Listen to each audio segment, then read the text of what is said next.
Hey everyone! Since Easter is coming up, I wanted to show you how to make a stuffed animal sized Easter basket with a little Peep stuffed toy to go inside. This was super fun to make, so let's get started! To make just the basket, you'll need construction paper, scissors, a glue stick, tape, and some thin cardboard. The first thing to do is cut the main piece for the basket out of whatever color you want. I have this really large paper cutter, so I'm going to use it, but you can always use a ruler and scissors. I just cut a 2-inch wide strip off the end of the short side of the paper, which is about 9 inches long, but you can always change these measurements depending on how big you want the basket to be. Now this pink paper is the one I'm going to weave through the yellow paper, so I'm cutting it into thin strips. And the thinner you cut these strips, the smaller your little checker squares will be, and the smaller they are, the longer it will take to make the basket since there are more strips to weave. I'm cutting out enough of these pink strips to cover the width of the yellow strip, but I ended up not needing one.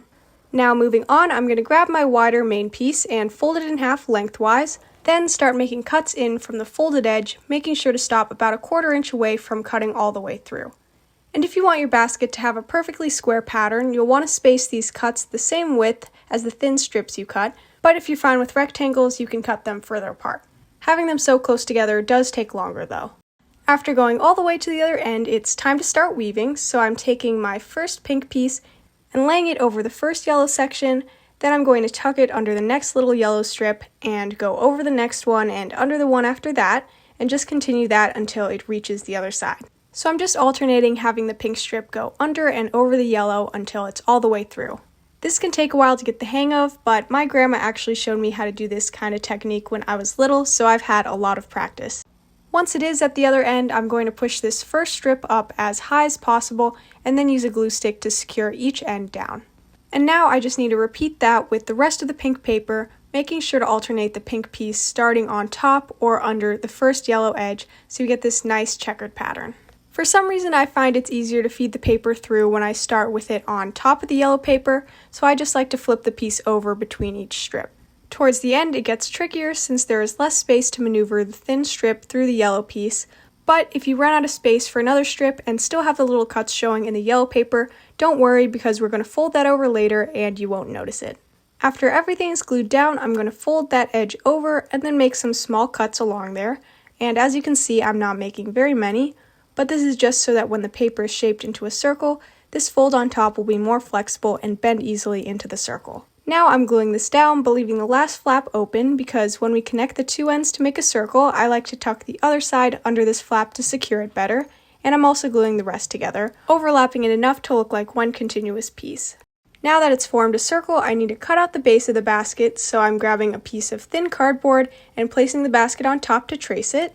And doing it this way won't make a perfect circle, but it's close enough without having to do any math. So now I'm cutting it out, and it'll probably be too big when you first cut it out, but you'll want to be able to fit it inside the top of the basket, so I had to trim mine a lot to get the perfect size. But once you're able to fit the circle through the top of the basket like this, you can stop and move on to making small cuts around the unfolded edge of the basket, and I try to make them between those initial cuts we made earlier just so it's less likely to cut all the way through. After going all the way around, I'm just folding them in because this is what's getting attached to the base. I'm just grabbing something to go under this because now I'm covering the inside of these flaps with glue and sticking the base on top of that. And you'll want to push down on that firmly so it's really stuck on there. Next, this is an optional step, but I'm going to cover the very bottom of this with more yellow paper just to make it neater and seal in those flaps. And I didn't bother covering the inside because I'm going to be putting stuff in there that will cover it up. Now lastly, we need to make the handle, so I'm taking 2 strips of the same colors I used, and these are about 1 centimeter wide and were cut from the long side of the construction paper. And all I'm going to do is kind of crumple and twist them separately, then start twisting them together. I had to be really careful because it's really easy to get little tears in the paper, especially this pink one for some reason. But after the whole thing is twisted together, I'm just using tape to attach it, and this was just the most secure way for me, and you won't really see it in the end anyway. So I'm just checking to make sure that the basket's seam is hidden in the back, and just taping one end of the handle to the inside of one side, and then seeing how much I need to cut off the other end to have the right height. I gave this one a really tall handle because a lot of Easter basket handles are like this, and I want there to be room for some taller things I put in the basket. And after that, your empty Easter basket is done! And I just wanted to show another one I made that is a little taller. It's pink and white and has a lot more of a rectangular pattern. But I'm not finished yet. I still need to fill it with treats, so I'm first going to make some of that fake grass that is usually in Easter baskets, and I'm just doing that by accordion folding some green paper, but you can really use whatever color you want. And then I'm folding that in half one more time just to get it as textured as possible, and then cutting thin strips off of it. These pieces of paper were probably about 4 inches long before I folded them. And so I wouldn't have to make a crazy amount of grass to fill this basket. I'm first crumpling up some recycled paper and covering that with a scrap of green paper to be the filler in the basket, and then add the fake grass on top of that. I ended up needing to make a little bit more to fully cover it. Now I'm going to add my eggs, and I'm using these mini chocolate eggs that are sold during Easter, and they are the perfect size of normal eggs for stuffed animals. To help them stand up, you can just press down the paper to make an indent for the egg to sit in. And I also shaped this tiny egg out of the colored foil wrapping from these same eggs just to add more of a variety of sizes. But I will be making one more thing to include here, and that is a Peep stuffed toy. All you'll need is felt, scissors, the pattern, a needle and thread, brown paint and a paintbrush, and pins. The first thing I do is cut out 2 pieces of the pattern, and I'll have the link to this in the description box below, and you can always print it at a different scale to make it bigger, or just draw your own Peep bunny shape. I'm just pinning this onto felt folded in half and cutting it out. 2 layers of felt is pretty thick and can be hard to cut out accurately, so to make it easier you can always cut them out separately. After that, I'm going to flip them good side to good side, which doesn't really matter with felt, and then start sewing around the edge the same way I did in my felt food video. So that means I'm only inserting my needle through one side of the felt, and so the stitch will look like it's wrapping around the edge of the felt, and I prefer this stitch because it's one of the fastest and easiest stitches to do by hand. And to make sure they're even, try to insert your needle the same distance away from the edge every time. You can always just use a straight stitch on your sewing machine if you want to. And I started towards the bottom of the side of the Peep because I plan to leave the bottom completely open so I can turn it inside out later, and now I'm just going around the entire edge of the bunny shape. If you want to really define the neck like I did, when you get to where the head and body connect, just insert your needle a little farther away from the edge to ensure you have a nice indentation there.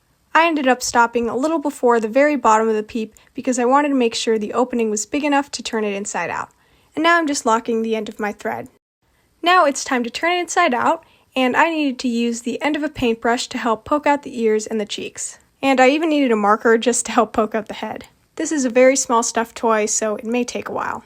And after that, it's time to stuff it, and I'm sorry I always forget to mention the stuffing when talking about the materials you need, but you probably figured that out since it's a stuffed toy. I'm getting a little bit of a head start sewing it closed, just because I don't need that big of an opening. And now I'm just stuffing it a little bit at a time, making sure to get it all the way into those ears, and I'm using the end of a paintbrush again to help me with that. Now I'm just stuffing it until it's almost full, and then I can just sew up the bottom. And as I'm sewing up the bottom, I'm adding a little bit more stuffing just so it is completely stuffed in the bottom. And then I can finally lock my stitch. Now we are almost done, but the last thing to do is just add the little face for this bunny Peep, and all that is 3 brown dots for the eyes and nose. And since they're just dots, I'm using the end of the paintbrush for this, which has been getting a lot of use this video. The surface of felt can be pretty fuzzy, so I'd recommend flattening out all the fuzziness out before painting so the paint goes on really cleanly and there isn't any brown fuzz sticking out on the end, which is what I had, so I was trying to pull it off. And now after that's dried, I'm just doing a little shaping to make it look more like a Peep, and I also adjusted the printable pattern after this so you can get the perfect shape. I honestly think this is a life-sized Peep for people, but it is pretty big for a stuffed animal. And now we can finally add this to our Easter basket. I left a little spot in the back for it, and after that, you're done! I know Easter baskets are usually filled to the brim with stuff, and mine is more minimal, but you can really add whatever you want to this. I even had this really tiny bunny figurine that I added to the other basket. I really hope you try this out. It is super fun to make for spring, and I think it turned out really cute. Please give this video a like, comment any requests for future videos, and subscribe to my channel if you want to see more, and I'll see you next time!